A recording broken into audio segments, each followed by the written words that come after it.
नमस्कार दोस्तों, स्वागत है आपका बुक ट्यूबर हिंदी पर। मैं हूं सौरभ।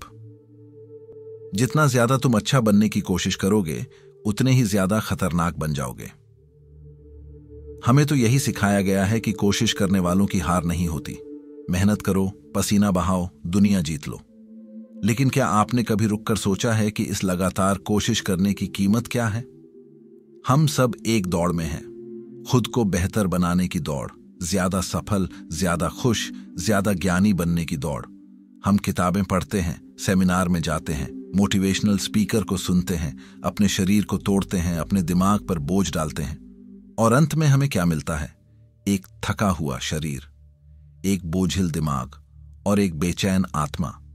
हम एक ऐसी नदी में तैर रहे हैं जिसकी धारा के खिलाफ जाने की हमें ट्रेनिंग दी गई है। हम हाँफ रहे हैं, हमारे मसल्स दुख रहे हैं, हम डूबने वाले हैं, और हम सोचते हैं कि हम में ही कोई कमी है। हम शायद ठीक से कोशिश नहीं कर रहे। लेकिन क्या हो अगर मैं आपसे कहूं कि पूरी लड़ाई ही गलत है?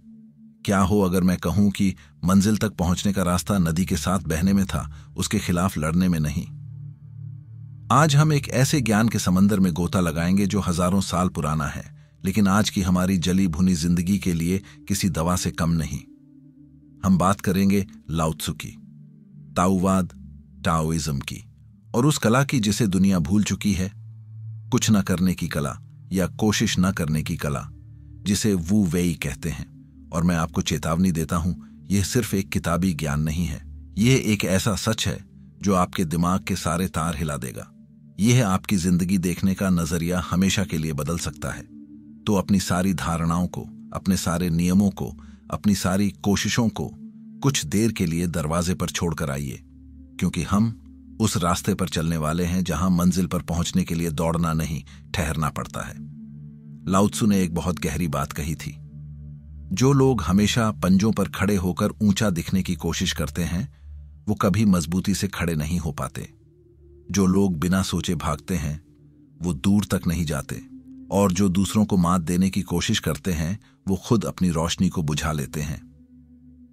ये पंक्तियां आज के इंसान का एक्सरे हैं। हम सब पंजों पर खड़े हैं। सोशल मीडिया पर बेहतर दिखने की कोशिश, ऑफिस में सबसे आगे निकलने की कोशिश, समाज की नजरों में परफेक्ट बनने की कोशिश। हम इतनी तेजी से भाग रहे हैं कि हमें यह भी याद नहीं कि हमने दौड़ना शुरू क्यों किया था। यह कोशिश का नशा हमारे अंदर कहां से आया? यह हमारे समाज के डीएनए में है।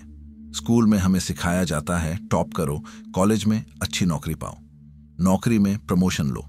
हमें एक ऐसी मशीन की तरह डिजाइन किया गया है जिसे लगातार कुछ हासिल करना है, रुकना मना है, संतुष्ट होना पाप है। और इस मशीन को तेल देती है हमारी सेल्फ हेल्प इंडस्ट्री, अरबों डॉलर की इंडस्ट्री, जो हमें हर दिन यह यकीन दिलाती है कि हम अधूरे हैं, हम में कोई कमी है। अपनी जिंदगी बदलो, 5 बजे उठो, 10 गुना ज्यादा प्रोडक्टिव बनो। ये आवाजें हमारे कानों में 24 घंटे गूंजती हैं, और हम इन आवाजों पर यकीन कर लेते हैं।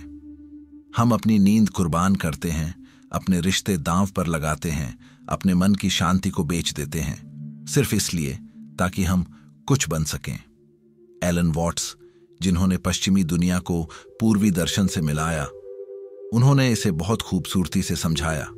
उन्होंने कहा, आप अपनी सांस को जबरदस्ती अंदर बाहर नहीं कर सकते, आप अपने दिल की धड़कन को कंट्रोल नहीं कर सकते, आप अपने बालों को खींचकर लंबा नहीं कर सकते। हमारी जिंदगी की सबसे जरूरी चीजें बिना हमारी कोशिश के हो रही हैं, तो फिर हम अपनी पूरी जिंदगी को जबरदस्ती चलाने की कोशिश क्यों कर रहे हैं? सोचिए इस बारे में। जब आप रात को सोने की कोशिश करते हैं तो क्या होता है? नींद और दूर भाग जाती है, दिमाग में हजारों ख्याल दौड़ने लगते हैं। लेकिन जिस रात आप सब कुछ छोड़कर बस लेट जाते हैं, नींद चुपके से आकर आपको अपनी गोद में ले लेती है। जब आप किसी को हंसाने की बहुत ज्यादा कोशिश करते हैं तो आपका जोक फ्लॉप हो जाता है, लेकिन जब आप सहज होते हैं तो मजाक अपने आप निकल आता है। यही है कोशिश का विरोधाभास, पैराडॉक्स। जितना ज्यादा आप किसी चीज को पकड़ने की कोशिश करते हैं, उतनी ही तेजी से वो आपकी मुट्ठी से फिसल जाती है। यह सिर्फ मानसिक नहीं, शारीरिक भी है। आज की दुनिया में बर्नआउट एक महामारी बन चुका है। एंजाइटी, डिप्रेशन, दिल की बीमारियां, ये सब उस लगातार कोशिश करने के साइड इफेक्ट्स हैं। हम एक ऐसी पीढ़ी बन गए हैं जो थक चुकी है, अंदर से खोखली हो चुकी है। हमने सब कुछ हासिल करने की कोशिश में खुद को ही खो दिया है। तो अगर कोशिश करना जवाब नहीं है तो क्या है? क्या हम सब कुछ छोड़कर बैठ जाएं? क्या हम आलसी बन जाएं? नहीं, बिल्कुल नहीं। प्राचीन चीन के ताओवादी साधुओं ने एक गहरी सच्चाई को महसूस किया था। उन्होंने देखा कि इस पूरे ब्रह्मांड के पीछे एक अदृश्य, अनकही और रहस्यमयी ताकत काम कर रही है। एक ऐसा नियम, एक ऐसा बहाव जो हर चीज को चला रहा है। बादलों का चलना, नदियों का बहना, मौसम का बदलना, बीजों का फूटना, ये सब उसी एक ताकत के इशारे पर हो रहा है। उन्होंने इस ताकत को कोई नाम नहीं दिया, क्योंकि नाम देते ही चीजें छोटी हो जाती हैं। लेकिन समझाने के लिए उन्होंने इसे कहा ताओ, जिसका मतलब है रास्ता या बहाव। ताओ हर जगह है लेकिन दिखाई नहीं देता। वो हर चीज का स्रोत है लेकिन खुद कुछ नहीं करता। वो सब कुछ बनाता है लेकिन किसी चीज पर अपना हक नहीं जताता। और इंसान की सबसे बड़ी गलती यहीं से शुरू होती है। हम इंसान हर चीज को नाम देना चाहते हैं, समझना चाहते हैं, कंट्रोल करना चाहते हैं। हमने अच्छा और बुरा बनाया, सही और गलत बनाया, नैतिक और अनैतिक बनाया। हमने हजारों नियम, कानून और परंपराएं बनाई ताकि हम इस अनजान दुनिया में सुरक्षित महसूस कर सकें। लेकिन लाओ त्सु कहते हैं कि यही नियम हमें उस असली बहाव, उस ताओ से दूर ले जाते हैं। उन्होंने कहा था, 5 रंग आंख को अंधा कर देते हैं, 5 सुर कान को बहरा कर देते हैं, 5 स्वाद जीभ को सुन्न कर देते हैं। इसका मतलब क्या है? इसका मतलब है कि जब हम दुनिया को अपनी बनाई हुई छोटी छोटी कैटेगरी में बांट देते हैं, यह अच्छा संगीत है, यह बुरा संगीत है, यह सुंदर रंग है, यह बदसूरत रंग है, तो हम उस चीज के असली सार को, उसकी पूरी सच्चाई को खो देते हैं। हम सिर्फ अपने लगाए हुए लेबल को देखते रहते हैं और यहीं से जन्म होता है वू वेई का। वू वेई का सीधा साधा मतलब है कुछ ना करना या बिना प्रयास के कर्म। लेकिन यह आलस नहीं है, यह सहज कर्म है।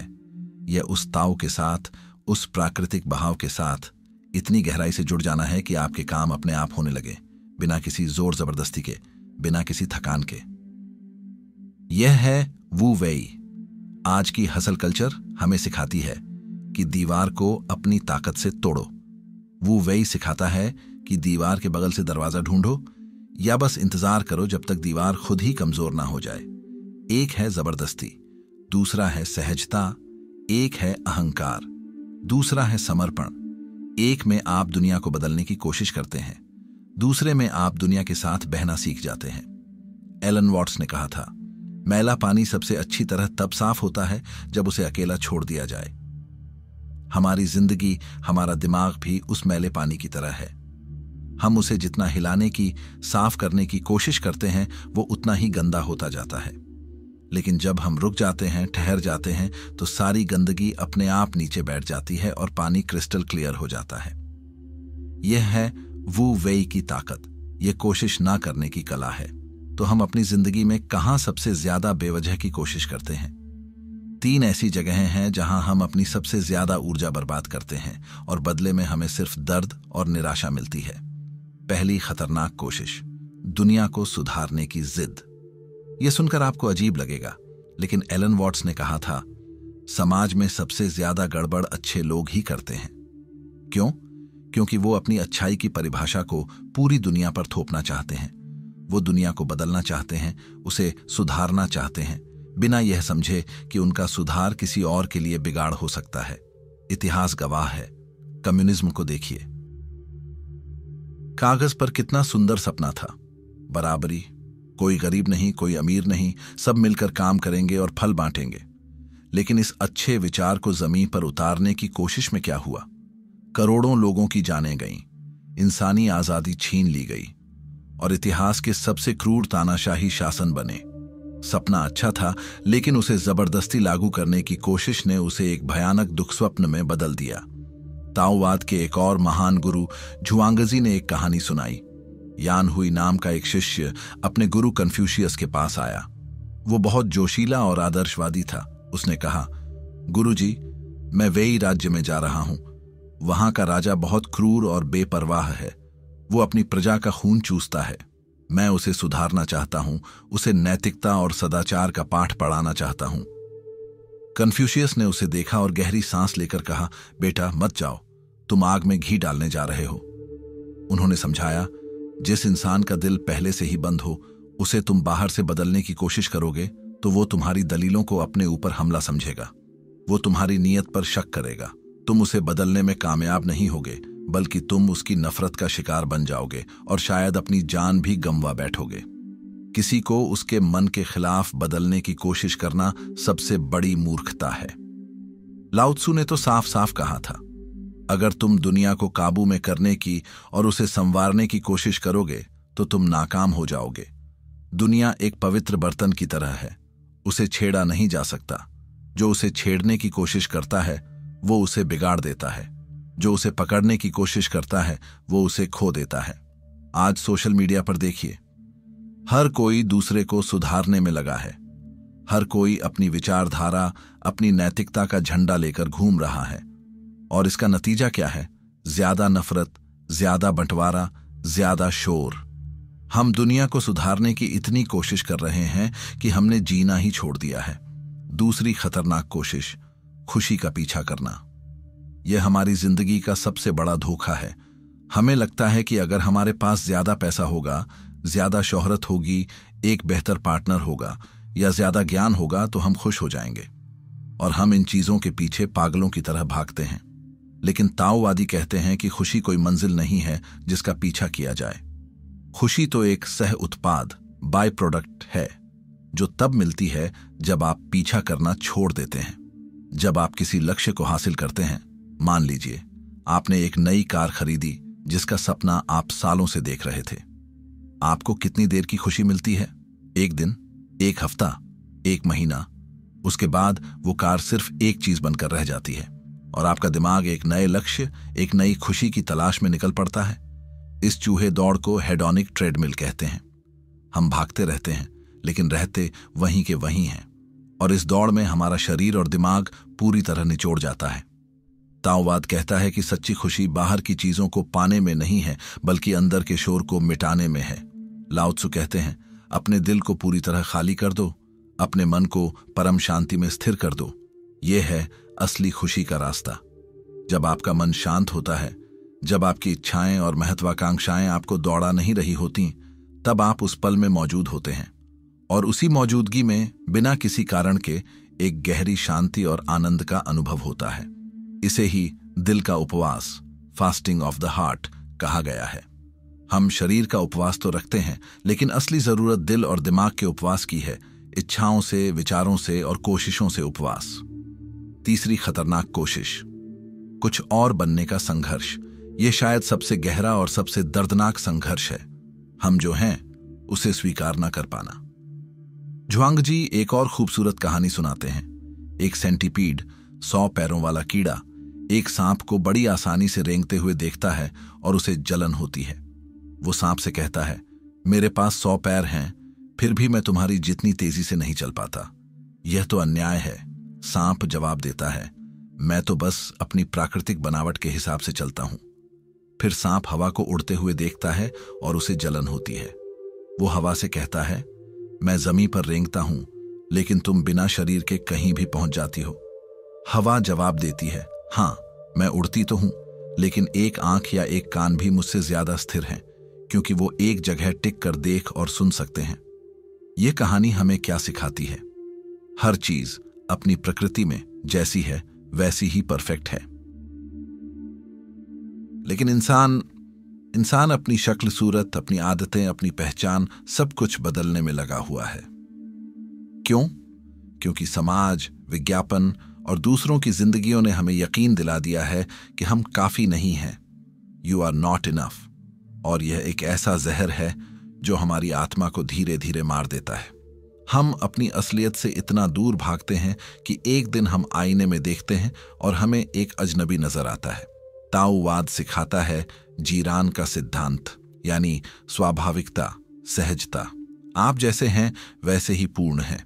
आपकी ताकत आपकी कमियों को छिपाने में नहीं, बल्कि अपनी असलियत को पूरी तरह से अपनाने में है। जैसे एक टेढ़ा मेढ़ा पेड़ जंगल की खूबसूरती बढ़ाता है, वैसे ही आपकी कमियां आपको अनूठा बनाती हैं।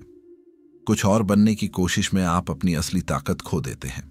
इस कोशिश ना करने की कला को समझने के लिए मैं आपको ताओवाद के महान गुरु झुआंगजी की एक और कहानी सुनाता हूं, जो मेरे दिल के बहुत करीब है। यह कहानी सिर्फ एक कहानी नहीं, बल्कि सच्ची महारत, मास्टरी का राज है। एक राज्य में चिंग नाम का एक लकड़हारा था। उसने राजा के लिए लकड़ी का एक बेल स्टैंड बनाया। जब स्टैंड बनकर तैयार हुआ और दरबार में लाया गया तो उसे देखकर हर कोई दंग रह गया। उसकी बनावट में एक अजीब सी दिव्यता थी, एक अलौकिक सौंदर्य था। उसे देखकर ऐसा लगता था मानो उसमें प्रकृति की आत्मा बसती हो। राजा भी हैरान था। उसने लकड़हारे को बुलाया और पूछा, यह अविश्वसनीय है, तुमने इसे कैसे बनाया? तुम्हारे पास ऐसी कौन सी रहस्यमयी कला या गुप्त ज्ञान है? किंग ने बहुत विनम्रता से उत्तर दिया, महाराज, मैं तो बस एक साधारण कारीगर हूं। मेरे पास कोई रहस्यमयी कला नहीं है। हां, एक तरीका जरूर है। उसने समझाना शुरू किया, जब मैं इस तरह का कोई काम करने का निश्चय करता हूं तो मैं अपनी सारी ऊर्जा को बिखरने से रोकता हूं। मैं उपवास रखता हूं, लेकिन अन्न का नहीं, अपने मन का। मैं दिल का उपवास करता हूं। सबसे पहले 3 दिन तक मैं इस ख्याल को अपने मन से पूरी तरह निकाल देता हूं कि इस काम के बदले मुझे कितनी प्रशंसा, कितना इनाम या कितना पद मिलेगा। फिर 5 दिन तक मैं इस ख्याल को भी मन से निकाल देता हूं कि लोग मेरी कारीगरी में क्या नुक्स निकालेंगे या मेरी आलोचना करेंगे।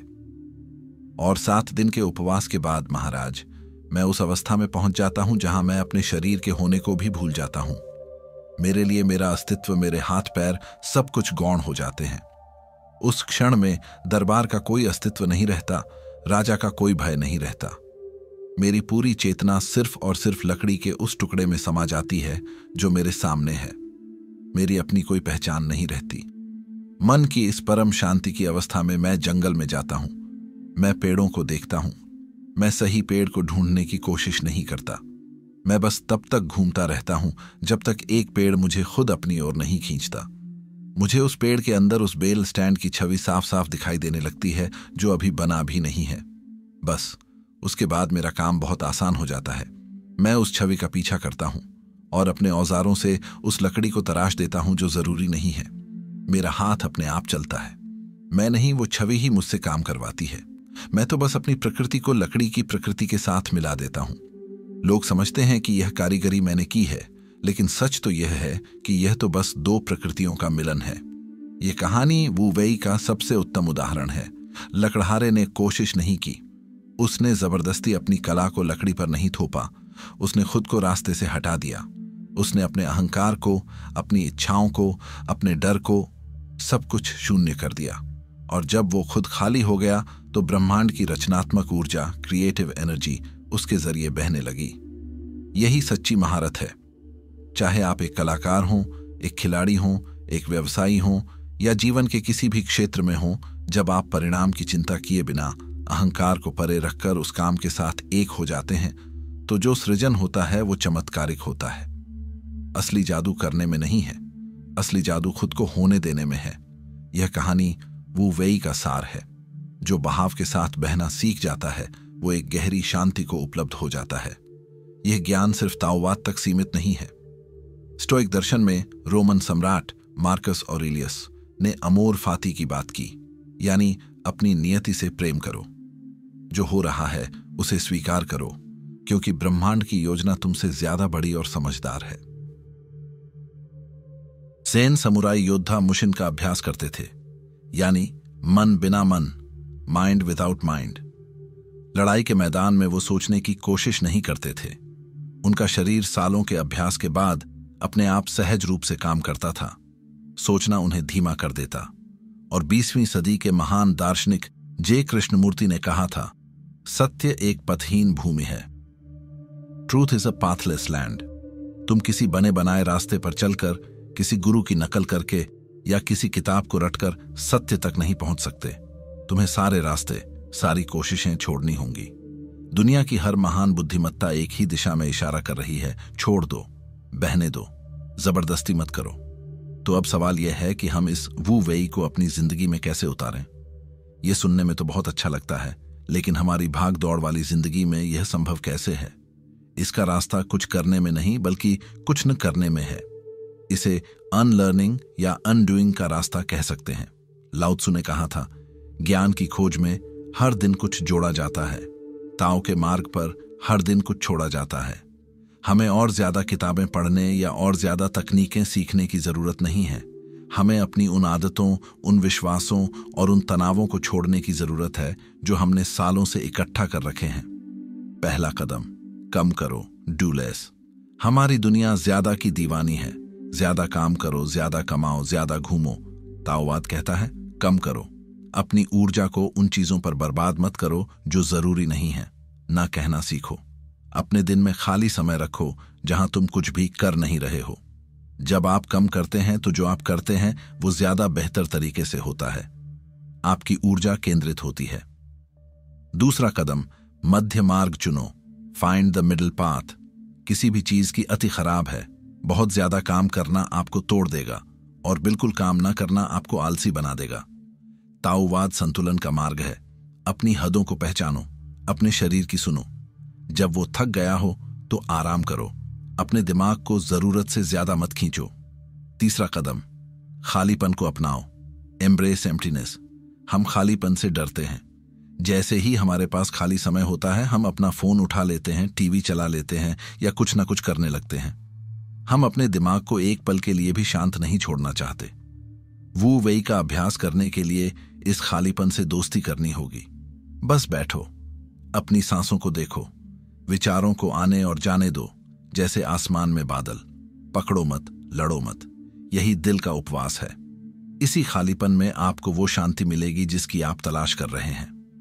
मैं आपको एक 24 घंटे का नॉन एफर्ट प्रयोग करने की चुनौती देता हूं। सिर्फ 24 घंटे के लिए किसी भी चीज को जबरदस्ती करने की कोशिश मत करो। किसी बहस को जीतने की कोशिश मत करो। किसी को अपनी बात मनवाने की कोशिश मत करो। अपने शरीर को उसकी सीमा से ज्यादा धकेलने की कोशिश मत करो। जब काम में मन ना लगे तो 5 मिनट का ब्रेक लो। चीजों को उनकी अपनी गति से होने दो। बस एक दर्शक बनकर देखो। देखो कि जब आप दखल देना बंद कर देते हैं तो जिंदगी कैसे अपने आप रास्ता खोज लेती है। आप हैरान रह जाएंगे। हम सब ने उस ग्रीक मिथक की कहानी सुनी है जहां इकारस मोम के पंख लगाकर सूरज के बहुत करीब उड़ने की कोशिश करता है और पिघलकर समुद्र में गिर जाता है। यह कहानी कोशिश की, अपनी हदों को लांघने की और प्रकृति के नियमों के खिलाफ जाने की कहानी है। हम सब अपनी जिंदगी में कहीं ना कहीं इकारस हैं। हम अपनी महत्वाकांक्षाओं के पंख लगाकर इतना ऊंचा उड़ना चाहते हैं कि हम जलकर राख हो जाते हैं। ताओवाद हमें पंख लगाकर उड़ना नहीं बल्कि जड़ें जमाकर खड़ा होना सिखाता है। यह हमें लहरों से लड़ना नहीं बल्कि उन पर तैरना सिखाता है। यह हमें दुनिया को जीतने की दौड़ से हटाकर खुद के साथ एक हो जाने का सुकून देता है। तो अगली बार जब आप खुद को किसी चीज के लिए बहुत ज्यादा जोर लगाते हुए पाएं, जब आपका शरीर थक चुका हो और दिमाग जवाब दे रहा हो, तो एक पल के लिए रुक जाइएगा। एक गहरी सांस लीजिएगा और लाओ त्सु को याद कीजिएगा। याद रखिएगा कि सबसे मजबूत चीज पानी है, जो किसी भी चट्टान को काट सकता है, इसलिए नहीं कि वो ताकतवर है बल्कि इसलिए कि वो झुकना और बहना जानता है। असली ताकत जीतने में नहीं, झुक जाने में है। असली प्रगति भागने में नहीं, ठहर जाने में है। और जिंदगी का असली जादू कोशिश करने में नहीं बल्कि सहजता से होने देने में है। ब्रह्मांड आपको जीतने का इंतजार नहीं कर रहा है, वो आपके साथ नृत्य करने का इंतजार कर रहा है। अगर इन विचारों ने आपके दिल को छुआ है तो इस वीडियो को किसी ऐसे इंसान के साथ शेयर कीजिए जिसे इसकी सबसे ज्यादा जरूरत है।